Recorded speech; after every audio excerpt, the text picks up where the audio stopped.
Yun, magandang araw po sa inyo lahat, Luzon, Visayas, Mindanao, pati na rin po sa mga kababayan nating OFW dyan. Welcome po sa panibagong reaction video dito sa Makapili TV.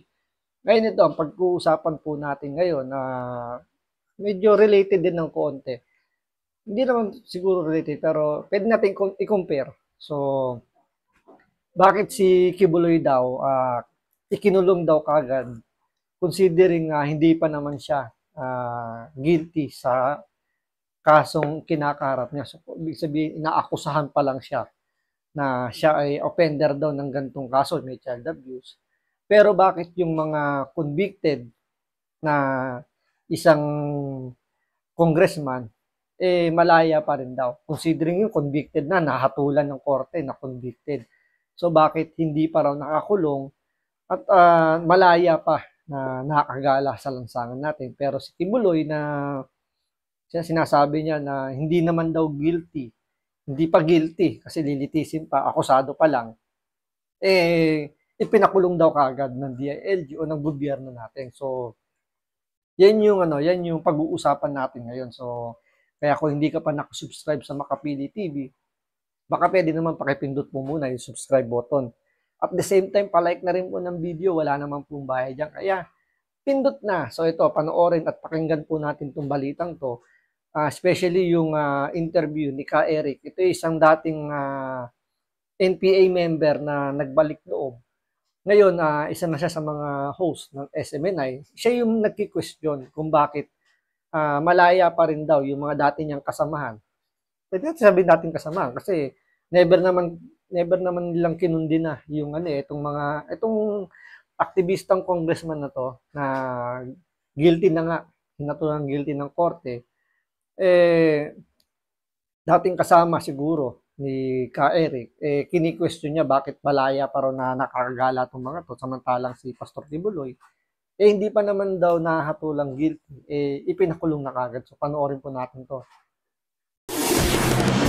Sa pagpapatuloy pa rin ng ating mga balita, Department of Interior and Local Government at Philippine National Police kinuwestiyon ng dating CPP, NPA, NDF official sa pagiging malaya ng convicted na sina Franz Castro at Satur Ocampo. Narito ang balita ni Cresceline Catarong.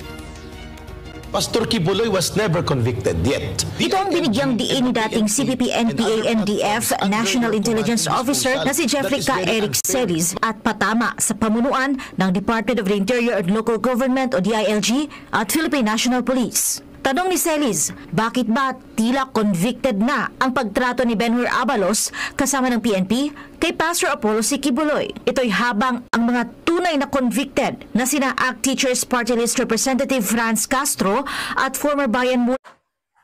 Dito may punto naman yung sinasabi rito ni Ka Eric, di ba? Kasi kung titingnan mo naman kung legal basis, may punto naman siya na kasi ito convicted nga, 'di ba? Hinatulan na 'to ng korte itong si Sator Ocampo, dating congressman 'to na natalo na dahil namulat na yung mata ng mga bumoboto sa kanila. Pero ito si Franz Castro nakakabulag pa 'to. So ito yung representative ng ACT teacher. So hinatulan tong guilty ng korte mismo guilty sa kasong child abuse dahil yung mga kabataan na binitbit nila papuntang bundok this oras ng gabi, tapos sasabihin nila na i-rescue lang daw nila yung mga kabataan na yun. Pero ang tanong doon, bakit this oras ng gabi, kongresista ka, hindi ka humingi ng coordination sa PNP o sa government agency na nakakasakop doon? Especially may batang kasama, so bakit hindi ka tumawag ng DSWD o ng Women's Children's Protection ng PNP, bakit hindi ka nakapag-coordinate? Ngayon, ang question nga dito, bakit ito nakakalaya pa? Convicted na nga to, hinatulan ng korte. Samantalang si Kibuloy, kung titinan mo nga naman, pinapa-aresto lang naman para paharapin doon sa kasong kinakaharap niya. So wala pang convicted na hatol sa kanya. Pero kung ituring na nga ng gobyerno natin, especially nga ni Abalos, tsaka ng nila PNP Chief Marbel, ni General Torre, parang convicted na kagad na nahatulan na. Diba? Doon pala makikita nyo na medyo hindi naman sablay, pero parang bakit ganun yung trato? Parang same lang yung arrest warrant tsaka dun sa convicted na guilty ka ng guilty, 'di ba? Guilty or convicted. Basta ganun. Guilty na hinatulan ka ng korte, bakit parang parehas lang yung treatment, 'di ba? Na party list representative sa Turo Ocampo ay ini-enjoy pa rin ang kanilang kalayaan. Hinatulang guilty ng korte ng Tagum City, sina Castro at Ocampo. At isa pa rito si Castro medyo maiintindihan natin ng kaunti kasi congressman siya, 'di ba? Pero isipin nyo rin bakit si Haloshos, yun yung natatandaan ko naging congressman yata to or basta elected official din yun. Naging guilty siya pero ikinulong. Pero bakit itong si Castro, guilty, hindi ikinulong? Medyo dito, sabi ko nga kanina, medyo maintindihan natin ng konti kasi congressman. Pero yung kapartner niya, yung kaututang dila niya si Satoru Campo, hindi naman yung congressman, bakit nakakalaya pa rin? Guilty rin yun sa kasong child abuse. Kaya medyo, di ba, medyo nakakatawa isipin lang na bakit hindi mai-implement ng gobyerno natin. Guilty na nga So may hatol na yung korte. Pero yun nga, ang nangyayari kasi, may appeal pa So kung legal na aspeto yung pag-uusapan, doon sila nakapuntos. Kasi base sa batas na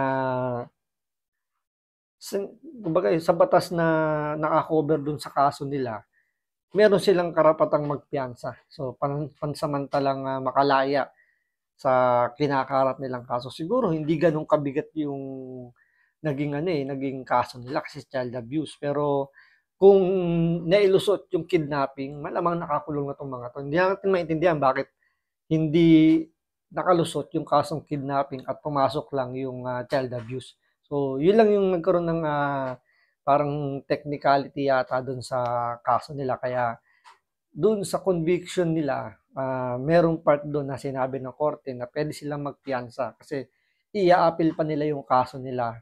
I think sa sa Supreme Court na kasi parang nasa Court of Appeals yata yung kaso nito. So, Supreme Court na yung magdidesisyon kung itong dalawang to makukulong. At 11 pa sa paglabag sa Section 10 ng Republic Act 7610 o Special Protection of Children Against Abuse, Exploitation and Discrimination Act. Iginiit naman ni Celis na nananatiling inosente si Pastor Apollo at iba pang kasama akusado. Ito ba ay gagamitin nyo na rin para hulihin si Franz Castro? Convicted. Si Satoru Campo convicted. Why are they enjoying their freedom? Pastor Kibuloy was never convicted yet. Pastor Kibuloy was only accused, suspect. Anybody can be accused of anybody. Kahit sino pwede mag-file ng kaso. Mababatid na naging marahas ang illegal. Di ba? Tama nga naman. Lahat naman pwedeng akusahan. So, once na maakusahan ka ba, ikukulong ka na kagad. So, parang sabi nga ng korte, di ba? Innocent until proven guilty. So, doon pasok si Kibuloy. Nandun siya sa area kung saan sinasabi nga inosente pa rin siya kasi nga wala pang guilty verdict na binibigay sa kanya yung korte. Hindi kagaya nito ni Franz Castro tsaka nito yung kabady niya na high school pa lang ako, aktivista na yan. So, ilang taon na ako, aktivista pa rin. So, guilty. May guilty verdict na sila. Pero still, na-enjoy pa rin nila yung kanilang kalayaan. So, parang kung iisipin natin, medyo parang unfair, di ba? So, totoo nga yung buhay talaga. Sabi nga nila, life is so unfair. So, applicable din pala yan sa gantong senaryo na kahit na guilty ka na sa kaso, hinatulang ka na ng korte, ang mangyayari, unfair pa rin ang naging resulta para dun sa mga biktima nila. Kasi guilty na nga Imbis na nakuha na nila yung kanilang justice. Still, parang yung justice na nakuha nila, pabor pa rin dun sa kanilang kinasuhan at hindi pumawalo sa kanila. Oo nga, nakuha nila yung panalo dahil guilty nga, pero yung parusa hindi naman ma-serve. Kasi parang nangyari, naging mas naprotektahan pa sila or binigyan pa sila ng ano, ng second chance or ng pribilehiyo na gamitin yung pagpiyansa para makalaya pa sila. So, hindi natin alam kung si Satoru Campo baka umakyat na ng bundok kasi wala naman tayong update kung nasaan na siya. So, etong si Franz Castro naman, nagpaplano pang tumakbo maging senador. E tandaan ninyo, pag nanalong senador yan, protektado na siya ng Senado at hindi siya pwedeng basta-basta arestuin, lalo na kung magtatago siya sa loob ng Senado. Tulad nung ginawa ni Trillanes, na halos ginawa niyang hotel yung building ng Senado at doon siya naglagay, doon na siya tumira. So, hindi siya maare-aresto kasi nga protektado siya. Siguro isa yun sa mga dahilan kung bakit itong si Franz Castro nagbabalak tumakbo bilang senador kasi alam niya pwede niyang magamit yung pribilehiyo na maging senador at hindi siya basta-basta maaresto kasi po protektahan na siya ng Senate President. Pati na rin yung mga magiging kasama niyang senador kung mananalo siya. So yun siguro yung pinaka niya rito, pinaka main reason kung bakit ngayon kung mapapansin niyo bida-bida talaga siya ngayon, di ba? Sa tuwing may budget hearing na mayroong confidential funds, nandun siya kasi kini-question niya lagi yung confidential funds. Kumbaga parang pinalalabas nila rito, confidential funds buster siya.